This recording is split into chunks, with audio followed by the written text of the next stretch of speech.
अब बात करते हैं हम लोग मैसूर के बारे में। तो मैसूर का क्या किस्सा है? मैसूर जो था विजयनगर एम्पायर का पार्ट था। ठीक है, विजयनगर किंगडम का पार्ट था। और जब विजयनगर किंगडम गिरा, उसके बाद से जो डायनेस्टी इसको चलाई किसी तरह से भी, वो थी वुडियार। वुडियार किंगडम जो था वो लेकर के इसको आगे बढ़ा। 18th सेंचुरी में देखा जाए तो जो वुडियार डायनेस्टी था, उसके जो रूलर थे वो थे कृष्ण वुडियार। कृष्ण राज वुडियार। कृष्ण राज वुडियार। ठीक है। इन्हीं से पावर ले इनके दो मिनिस्टर, जिनका नाम था देवराज और दूसरा था नंजराज। इन दोनों ने कृष्णराज उदयार से सारी सत्ता छीन ली और ये लोग राज करने लगे। फिर वहां एक और शख्स था, कर्मा, जो कहते हैं ना, कर्मा रिटर्न्स। तो कर्मा का फल इनको देने वाला बंदा था, वो था हैदर अली। और ये इतना शर्मनाक इनके लिए रहा, हैदर अली, जो एक महज बहुत ही छोटा सा सोल्जर था, जो कि घोड़ों की देखभाली करता था, इस लेवल का सोल्जर था। लेकिन देखा जाए तो कहीं ना कहीं हैदर अली पढ़ा लिखा तो नहीं था, लेकिन जब वो बोलता था तो फिर लोग उसको सुनते थे। उसमें वो क्षमता थी, उस तरह की उसकी बातें थी, उस तरह का उसका करेज था। तो ये हैदर अली जो है, फाइनली जा करके ये धीरे धीरे अपने आप को एडवांस करता है और इनको, इन दोनों मिनिस्टर से छीन लेता है। 1761 में अपना साम्राज्य स्थापित कर देता है Haidar Ali. As a king Mysore का राजा बन जाता है। तो इसको देखो, ये क्या करता है, ये कुछ अच्छी चीजें करता है। ये चूंकि ये समझ रहा था कि इनके दुश्मन जो मेजरली हैं कहीं ना कहीं ब्रिटिश हैं। ठीक है। और आसपास के लोग जो है वो तो हैं ही। तो ये क्या करता है, ये फ्रेंच का साथ सपोर्ट ले लेता है। ठीक है। फ्रेंच का सपोर्ट एज इन क्या लेता है, फ्रेंच से जो टेक्नोलॉजिकल एडवांसमेंट किया अपने आर्मी में, जो तकनीकें ये लाया, जो बंदूक हो गए, गोले हो गए, वेपन्स हो गए, जो भी, वो फ्रेंच सपोर्ट से लिया। दूसरा, ये अपनी आर्मी को भी बिल्कुल वेस्टर्न स्टाइल में ट्रेनिंग दिया ये। ठीक है, सोच रहे हो ये कितना मतलब ये था, विजनरी बंदा था, कितना सोच समझ के ये काम कर रहा था कि आखिर किस तरीके से ये बाकी लोगों से थोड़ा स्टैंड आउट करे। ठीक है। ये एक सिस्टम लेकर के आया जिसको कहा गया रिसाला। याद रखना, रिजाला इस एग्जाम में चांस कम है पूछेगा, बट रिजाला से अगर कभी एसोसिएट करने बोले तो वो है हैदर अली। रिजाला बेसिकली समझ लो एक तरह का ग्रुप बना देना था सोल्जर्स का। रिजाला 1, रिजाला 2, रिजाला 3, इस तरह करके ग्रुप बनाता, और उसके अंदर सर्टेन नंबर ऑफ सोल्जर्स होते हैं, जनरल्स होते हैं, घुड़सवार होते हैं, इस तरह से होता। रिजाला उस अरेंजमेंट को कहा गया। ठीक है। तो ये सारी चीजें हैं इस हैदर अली की थी। हैदर अली कुछ एक अच्छे काम भी किया, जैसे अच्छे काम एज इन एक रूलर की तरह जो उसको करने चाहिए थे। तो ये इसने क्या किया, इरिगेशन के ऊपर ध्यान दिया, यानी खेती बाड़ी के ऊपर किस तरह से एग्रीकल्चर को बढ़ावा मिले। राइट। दूसरा, टैक्सेस जो था, टैक्सेस कलेक्शन का ना, अब ना ये क्या क्या मिडिल मैन वाला सिस्टम नहीं रखा कि मिडिल में कोई है। ये डायरेक्ट टैक्सेस जो था, डायरेक्ट जो किसान है उसी से टैक्सेस डायरेक्ट वसूलता था। टैक्स लेता कौन था? जो इसके सैलरीड एम्प्लॉयज थे। ठीक है, जो एम्प्लॉय थे जिसको सैलरी मिलता था वो टैक्स लेता था और फिर इसके पास पहुंचाता था। कहा जाए तो इसको तुम देखो, समझ सकते हो कि ये सिस्टम आज की डेट में भी जो फॉलो होता है। ये नहीं कि जो बिडिंग से करते थे, इजारेदारी से करते थे या जागीरदारी से करते थे, इस तरह का काम नहीं था। ये सैलरीड एम्प्लॉय था, ये टैक्स लेगा, इसको उसके बीच में उतनी सैलरी मिलेगी, बात खत्म। इसको ना ऊपर से कुछ एडिशनल चाहिए ना कुछ इसको मिल रहा है। तो ऐसा एक सिस्टम लगाया। और फिर देखा जाए तो ये जो सैलरीड एम्प्लॉय है कहीं ना कहीं मिलिट्री पर्सनल भी होते ही थे। ठीक है। तो मिलिट्री पर्सनल होने के कारण भी थोड़ा सा इनको ये रहता था, आसानी रहती थी। फिर बात आती है, आगे बढ़ती है एंग्लो मैसूर वॉर तक, यानी अंग्रेजों का मैसूर के साथ क्यों लड़ाई होगा। देखो, हैदर अली इन इन सारे रिफॉर्म्स कर रहे हैं, पैसे इनके पास, टैक्स कलेक्शन अच्छा हो रहा है, तो रेवेन्यू भी आ रहा है, इनका एडमिनिस्ट्रेशन जो है वो हम समझ रहे हैं कि स्ट्रांग है। इनके जो आर्मी है वो भी अच्छे से ट्रेन हो रही है। तो ये अब ये क्या करते हैं, अपनी अपनी टेरिटरी को ये एक्सपैंड करना शुरू करते हैं। हम लोग अगर देखें इंडिया का मैप अगर देखें और तुम समझ रहे हैं, मैसूर कुछ नहीं तो यहाँ पर है। ठीक है, ये एरिया मैसूर का होगा। बाकी के एरिया में याद होगा, अगर मैप में याद है, ये इधर का हैदराबाद हो गया, ये इधर कर्नाटक हो गया, इधर मराठा हो गए। ठीक है, मराठा, हैदराबाद, कर्नाटक। कर्नाटक में कौन है? तो कर्नाटक में ब्रिटिश है। राइट।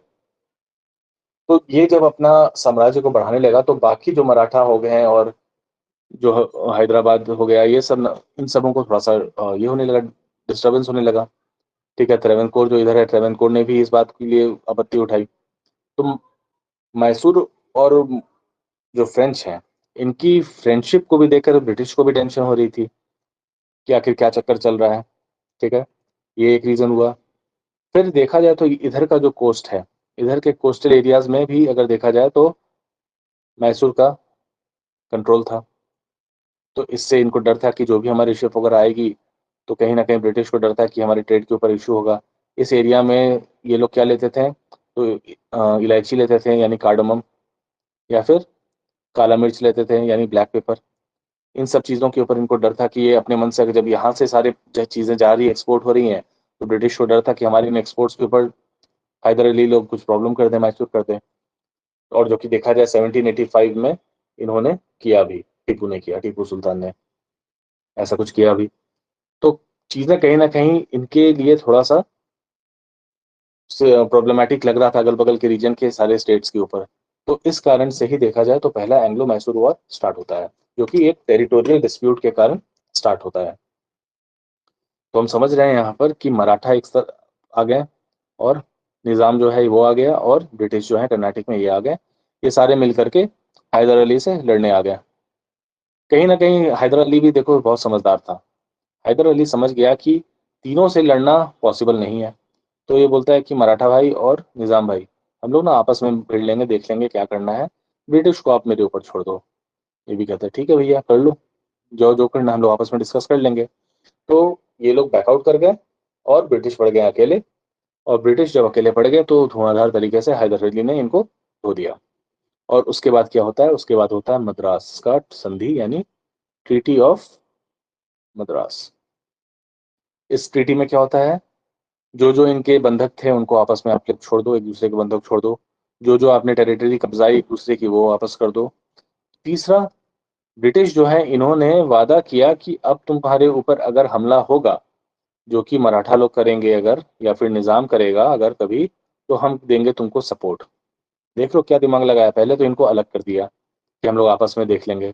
दूसरा दिमाग ये लगा दिया कि इसको हरा करके इससे कह दिया कि भैया अब हुआ हमला इनमें से किसी का तो हम साथ दे देंगे। ठीक है, तो ये दोनों और ये दोनों आपस में भिड़ते हैं, ऐसा सिचुएशन आ रहा था। तो ये दिमाग से खेला बंदा। लेकिन क्या ऐसा होता है? हम लोग जानते हैं कि ब्रिटिश हमेशा से ही धोखा दिया है। जब मॉडर्न हिस्ट्री में आगे हम लोग पढ़ेंगे तब भी देखेंगे कि ब्रिटिश हमेशा से धोखेबाज रहे हैं। तो ये धोखा देने वाली प्रवृत्ति इनकी जाती नहीं हमेशा से थी, तो क्या ही करेंगे। तो होता क्या है, 1771 में मराठा हो जाते हैं गुस्सा कि भैया तुम टेरिटोरियल डिस्प्यूट को बोले थे खत्म करेंगे, लेकिन तुम किए नहीं हो, तो अब हम कर रहे हैं हमला तुम पर। और जब हमला हुआ तो ब्रिटिश जो है वो आए नहीं। ब्रिटिश आए नहीं तो इनको समझ में आ गया कि ये तो बड़ा गड़बड़ चीज़ है। ठीक है, एक चीज़ और था कि एंग्लो फ्रेंच वॉर चल रहा था, यानी ब्रिटिश और फ्रेंच का लड़ाई चल रहा था। कहाँ चल रहा था, इंडिया में तो 63 में ही खत्म हो गया था। ये टाइम है 1771 का। ठीक है, तो इस दौरान चल कहाँ चल रहा था, ये अमेरिका में चल रहा था। और कैसे, अभी तक देखो ब्रिटिश नहीं है, अभी तक बस मराठा ही इनसे भिड़ने की कोशिश में है। ठीक है, तो अमेरिका में इनकी लड़ाई चल रही है ब्रिटिश और फ्रेंच की। उसका इफेक्ट दिखता है यहाँ पर, जब हैदर अली जो है अपना माहे पोर्ट जो है, माहे बंदरगाह जो है, वो दे देता है किसको, वो दे देता है फ्रेंच को। अब ये अगर इसने कर दिया तो यानी ब्रिटिश गुस्सा हो गया कि भैया तुमने ऐसा क्यों कर दिया फ्रेंच फ्रेंच के लिए। तो एक प्रोवोकेशन का इनको बहाना भी मिल गया। तो फाइनली जाकर ब्रिटिश भी कूद पड़ते हैं, और एंग्लो मैसूर वॉर यानी सेकंड एंग्लो मैसूर वॉर शुरू हो जाता है। कब से कब तक, 1780 से लेकर 84 तक। ठीक है, इसी बीच 82 में 82 में क्या होता है, हैदर अली का डेथ हो जाता है, और टीपू सुल्तान अगले 2 साल के लिए इस वॉर को कंटिन्यू करता है। अब देखो टीपू जो था, टीपू स्ट्रांग था। ठीक है, और एक बहुत ही टफ फाइट दिया टीपू सुल्तान। टीपू सुल्तान उस समय एक चीज लाया, एक इनोवेटिव चीज लाया जिसको कहा गया मैसूरियन रॉकेट। ठीक है, ये रॉकेट्स थे जो कि इन्होंने, टीपू सुल्तान ने अंग्रेजों के ऊपर दागे थे, तो मैसूरियन रॉकेट कहा गया जिसको। तो देखा जाए तो इन्होंने भी, टीपू सुल्तान ने भी एक कड़ी टक्कर दी, ब्रिटिश भी बहुत ही पावरफुल थे। तो ये जो युद्ध था कहीं ना कहीं इनकंक्लूसिव रहा, यानी इसका कोई रिजल्ट ऐसा निकला नहीं।